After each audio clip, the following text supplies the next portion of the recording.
Sebanyak 8 akademisi melakukan eksaminasi putusan kasus pembunuhan berencana terhadap Nofriansyah Yosua Huta Barat atau Brigadir J oleh ex-kepala Divisi Profesi dan Pengamanan atau Propampori Verdi Sambo. Salah satu akademisi itu adalah Profesor Edward Omar Syarifiari yang saat ini menjabat sebagai Wakil Menteri Hukum dan Hak Asasi Manusia atau Wamenkumham.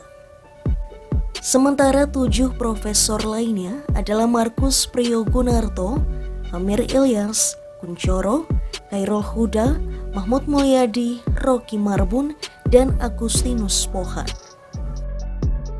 Eksaminasi putusan atau legal annotation berfungsi memberikan catatan secara detail dan menguji isi putusan hakim maupun surat dakwaan jaksa.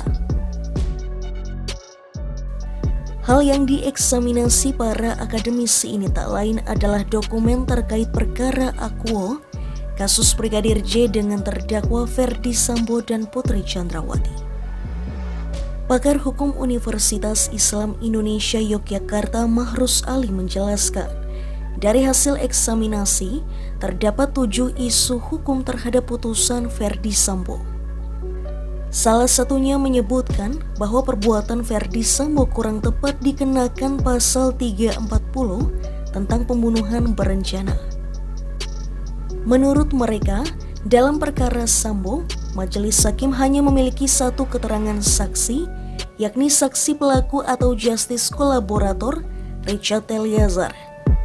Sementara majelis eksaminator berpandangan, putusan kurang tepat apabila hanya berdasar satu keterangan saksi.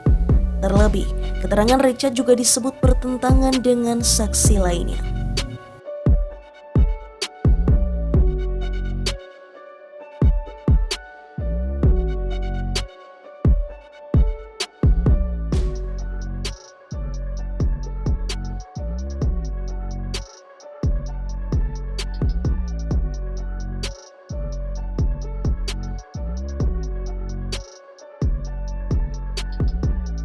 Berikutnya terkait motif, dalam perkara Verdi Sambo, hakim mempertimbangkan 2 versi motif, yakni perselingkuhan dari versi jaksa dan motif pemerkosaan menurut penasihat hukum.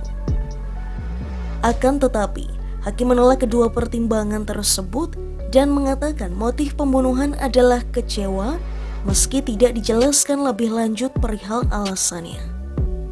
Selain itu, hasil eksaminasi turut membahas soal tes poligraf. Ali menyebutkan majelis hakim menggunakan tes poligraf. Sedangkan versi eksaminator, tes poligraf tidak layak dijadikan pertimbangan karena tidak diatur dalam pasal 184 Kitab Undang-Undang Hukum Acara Pidana atau KUHP.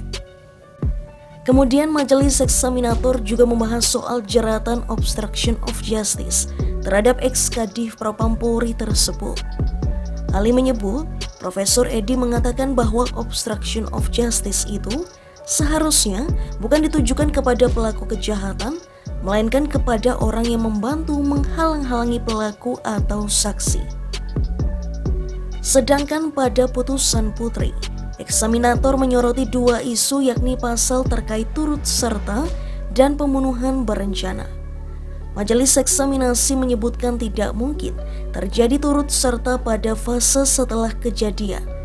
Hasil eksaminasi juga menunjukkan turut serta terjadi pada fase sebelum kejadian dan saat kejadian. Kemudian eksaminator mengatakan perbuatan Putri Chandrawati itu lebih tepat sebagai membantu orang lain melakukan kejahatan seperti yang diatur dalam pasal 56 KUHP.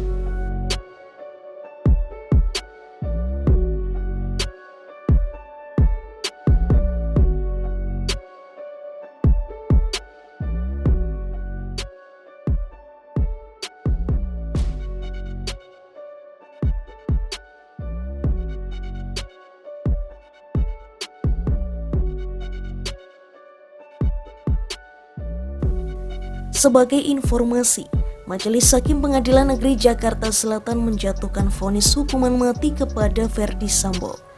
Sementara Putri Chandrawati divonis 20 tahun penjara. vonis hukuman yang diberikan hakim jauh lebih berat dari tuntutan jaksa penuntut umum atau JPU.